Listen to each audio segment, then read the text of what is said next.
बच्चों आज जो है हम आप लोगों को हम क्षेत्रफल के बारे में बताएंगे। ये लेसन 17 है, एरिया, जिसको इंग्लिश में एरिया कहते हैं और हिंदी में क्षेत्रफल कहते हैं। आपकी जो है किताब की बुक में जो पेज नंबर 128 है, इन सवालों को लगवाइए। लेकिन इन सवालों को लगाने से पहले बच्चों बहुत ज़रूरी है कि हम ये तो जानें कि क्षेत्रफल कहते किसको है और इसकी इकाई क्या है, किस तरीके से हम ये सवाल हल करेंगे। तो इसलिए इन सवालों को हल करने के लिए मैंने ये कुछ सूत्र लिखे हैं। जैसे किसी चीज़ का आपको अगर परिमाप ज्ञात करना है, मान लो बच्चों ये आयत है, ये आपका आयत है, तो आपको परिमाप क्या होगा? तो आप देख रहे हो इसमें 2 बार ये लंबाई आएगी और 2 ही बार ये चौड़ाई आएगी। तो आयत कहते किसको है? 4 भुजाओं से घिरी वो आकृति जिसमें लंबाई लंबाई के बराबर होती है और चौड़ाई चौड़ाई के बराबर होती है, उसको आयत कहते हैं। आयत का परिमाप कैसे निकालेंगे? 2 बार लंबाई और 2 बार चौड़ाई। तो इसको 1 बार लंबाई और 1 बार चौड़ाई लेकर के जोड़ देते हैं और इसको 2 से गुणा कर देते हैं, तो वो हमारा परिमाप हो जाता है पूरी तरफ। अगर कोई इस तरीके के सवाल आते हैं कि इस पर रस्सी लगानी है चारों तरफ, या ये खेत है इसमें मेड़ बनानी है, या इसके चक्कर लगाए गए, कुछ भी अगर आता है तो वो परिमाप के थ्रू निकाल देते हैं। परिमाप का सूत्र 2 गुणे लंबाई प्लस चौड़ाई। इसी तरीके से ये परिमाप निकला। अब क्षेत्रफल के लिए हमें 1 बार लंबाई और 1 बार चौड़ाई और इसकी गुणा कर देते हैं तो हमारा जो है ये पूरे का क्षेत्रफल पता चल जाता है। ये सवाल में हल करने पड़ते हैं, जैसे घर में मकान बनता है, टाइल्स लगवाने हैं या कुछ भी, उसी हिसाब से हमें ईंटें मंगवानी है। किसी दीवार का भी क्षेत्रफल हो सकता है, खेत का भी हो सकता है, कुछ भी हो सकता है। क्षेत्रफल हमें ज्ञात करना तो आयत का क्षेत्रफल बराबर लंबाई गुणे चौड़ाई, ये हमारा सूत्र होता है। लंबाई अगर हमें जैसे मान लीजिए हम कुछ भी इस पर एग्जाम्पल दे सकते हैं, 5 है, चौड़ाई 4 है, तो क्षेत्रफल कितना हो जाएगा? 5 और 4 की गुणा कर देंगे, वो हमारा क्षेत्रफल हो जाएगा, 20 क्षेत्रफल हो जाएगा। लेकिन हम आयत की क्षेत्रफल को लिखते किस इकाई में? हम हमेशा वर्ग में लिखते हैं। जो भी क्षेत्रफल आएगा तो उसको हम वर्ग में लिखेंगे। 5 को 20 वर्ग, अगर ये मीटर लिखा है, अगर यहाँ पे हमने मीटर लिख दिया तो मीटर में निकालेंगे, अगर सेंटीमीटर है तो सेंटीमीटर में निकालेंगे, तो उसको हम वर्ग में ही कहेंगे। अब मान लीजिए आयत की जगह पे वर्ग हो जिसकी चारों भुजाएं आपस में बराबर होती हैं, तो उसको हम किस तरीके से निकालेंगे? अगर वर्ग बनाया तो वर्ग में चारों भुजाएं आपस में बराबर ही होती हैं। तो अगर ये 4 होगी तो ये भी 4 होगी, ये भी 4 होगी, ये भी 4 होगी।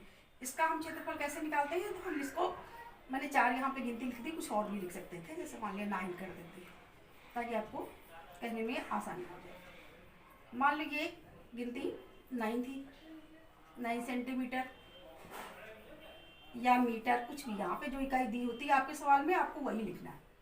तो हम आप कैसे लगाते हैं? तो हम क्या करेंगे, ये चारों भुजाओं जो होती है, अगर इसका परिमाप निकालना है तो 4 से 1 भुजा को 4 गुणे 9 लिखे से 36, ये परिमाप है। और अगर आपको इसका क्षेत्रफल निकालना है तो भुजा गुणे भुजा, चूंकि सभी बराबर है इसलिए लंबाई और चौड़ाई का कोई सवाल ही नहीं उठता।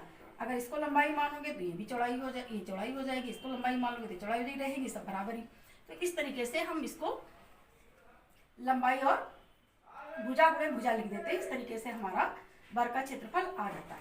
अब हमें कुछ इकाइयाँ जरूरत पड़ेंगी, जैसे मान लें कभी मीटर हुआ, कभी सेंटीमीटर हुआ। जैसे आपके सवाल में भी कई बार दिया गया है, ये लंबाई मीटर में बता दी गई, चौड़ाई सेंटीमीटर में बता दी गई। इस तरीके के सवाल अगर आएंगे तो आप कैसे लगाएंगे? तो 1 मीटर बराबर 100 सेंटीमीटर, और वर्ग मीटर अगर सेंटीमीटर का है तो 1000 वर्ग मीटर। क्षेत्रफल की इकाई बतानी है तो वो वर्ग में ही हम बताएंगे। इस तरीके से अब हम अपने सवाल पे आते हैं, मेन बेस पे आते हैं कि हमको क्या करना है। ये आपके सवाल दिया गया था कि क्षेत्रफल बताओ। आयत की लंबाई बता दी गई 8.5 मीटर और चौड़ाई बताई गई 4 सेंटीमीटर। दोनों इकाई एक नहीं की, 1 मीटर है लंबाई और चौड़ाई सेंटीमीटर में, हमें इकाई एक करनी पड़ेगी, तभी आपका सवाल हल होगा। या तो हम मीटर को सेंटीमीटर में बदल दें या सेंटीमीटर को मीटर में बदल दें, क्योंकि वर्ग मीटर में हम निकाल लेंगे इसलिए इसको हमने सेंटीमीटर को मीटर में बदला है। तो 4 सेंटीमीटर बराबर कितने मीटर हो जाएगा? तो हम इसको कैसे निकालते हैं? 100 से 4 को भाग दे देंगे। ये मैंने इसका प्रैक्टिकल वर्क भी करके दिखाया है आपको जो है, और किस तरीके से भाग दे करके उस सवाल को लगाते हैं। तो ये पॉइंट में आएगा, 0.40 मीटर बन गया। और अब आयत का क्षेत्रफल हमको पहले से पता था कि लंबाई गुणे चौड़ाई, तो लंबाई लिख दी और चौड़ाई दोनों मीटर में है, गुणा कर ली और वर्ग मीटर में इसका जो भी आंसर आया उसका जो है वर्ग मीटर में आंसर लिखते हैं, गुणा भी करके आपको दिखाइए। ऐसे ही दूसरा सवाल था, उसकी लंबाई 4 मीटर और चौड़ाई 3.5 सेंटीमीटर थी। मैंने उसको भी मीटर में ही चेंज कर लिया है, कन्वर्ट करनी पड़ती है, इकाई एक बनानी पड़ेगी, या तो आप मीटर रखिए या तो आप सेंटीमीटर रखिए। तो हमने इसको सेंटीमीटर में इसको भी कन्वर्ट किया है, सेंटीमीटर को मीटर में कन्वर्ट कर दिया। तो ये 0.35 कन्वर्ट करके आता है। आप यहाँ पे देखिएगा, गुणा करते हैं कैसे बनाते हैं उसको। ये आपने भाग दिया, क्योंकि इसमें एक पॉइंट पहले से लगा हुआ था तो हमारा एक जीरो इधर और बढ़ जाता है, फिर 1000 से करते हैं और भाग दे देते हैं और सवाल लगाते हैं। इसकी गुणा करते हैं, वो भी गुणा करके भी दिखाई गई है और आपको। और फिर इस तरीके से 0.14 वर्ग मीटर आता है। पॉइंट से पहले हम जीरो लगा देते हैं ताकि ये पॉइंट मेरा दिखे। इस जीरो की कोई इंपॉर्टेंस नहीं है, इसका कोई भी मान नहीं यहाँ पर है, लेकिन इसके लगाने से ये पॉइंट साफ साफ दिखने लगता है।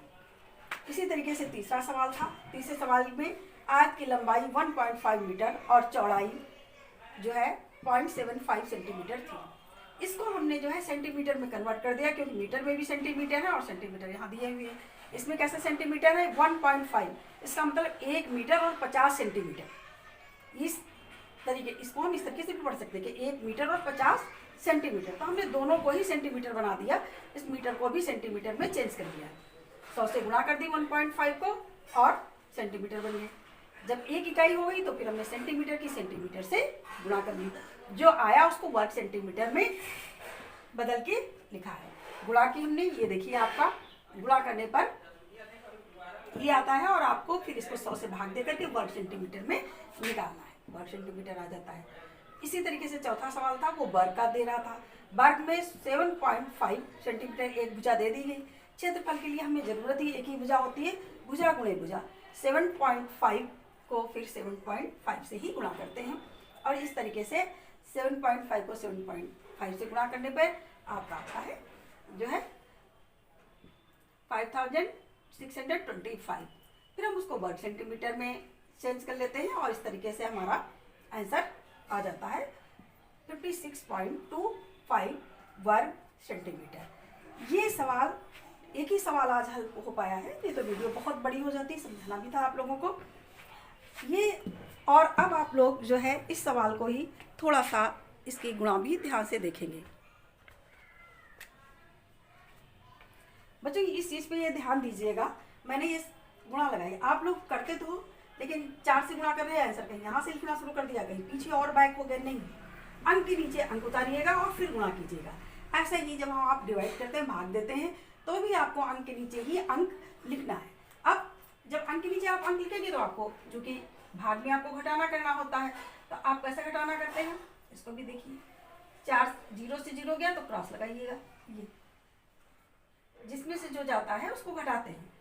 आपको पता होना चाहिए कि गुणे में हम जोड़ते हैं और भाग में हम घटाते हैं। जहाँ जहाँ गुणा होगी, अगर दोहरी गुणा आती है तो आप जोड़ के दिखाइएगा उसको, और अगर भाग है तो गले, और अंक के नीचे अंक लिखना होता है। इस तरीके से भाग हमारा हमेशा इस साइड में जाता है और गुणा इस साइड की ओर आती है। अगर अंक के नीचे अंक नहीं लिखते हो तो फिर ये पता ही नहीं चलता है कि इसको किस में से घटाया है। घटाने के लिए बहुत जरूरी है, ऐसे गुणा में जोड़ने के लिए, कि किसको किस में जोड़ रहे हैं। अगर अंक के नीचे अंक होगा तभी हम जोड़ पाएंगे। जैसे गुणा में आपने इकाई से गुणा किया तो इकाई की गुणा पहले आती है, फिर जब आप दहाई से गुणा शुरू करते हैं तो इकाई के नीचे क्रॉस लगा देते हैं, उसके नीचे नहीं लिखते हैं, फिर दहाई से ही लिखना शुरू करते हैं। जब आप इन सारे नियमों का फॉलो करते हैं तब आपके सवाल सही से आते हैं। और कल दूसरा सवाल लगाएंगे, नेक्स्ट वीडियो में आप देखेंगे कि आगे के सवाल लगाएंगे। बच्चों आप लोग ये कमेंट नहीं आते हैं, आप नहीं भेजते हैं कुछ भी कि आपको कौन सा सवाल पूछना है या कौन सा समझ में नहीं आया या अन्य किसी सब्जेक्ट में, इसलिए हम आपको पूरी जानकारी नहीं अलग से दे पा रहे हैं, हम केवल सवाल ही आपके लगवाए दे रहे हैं।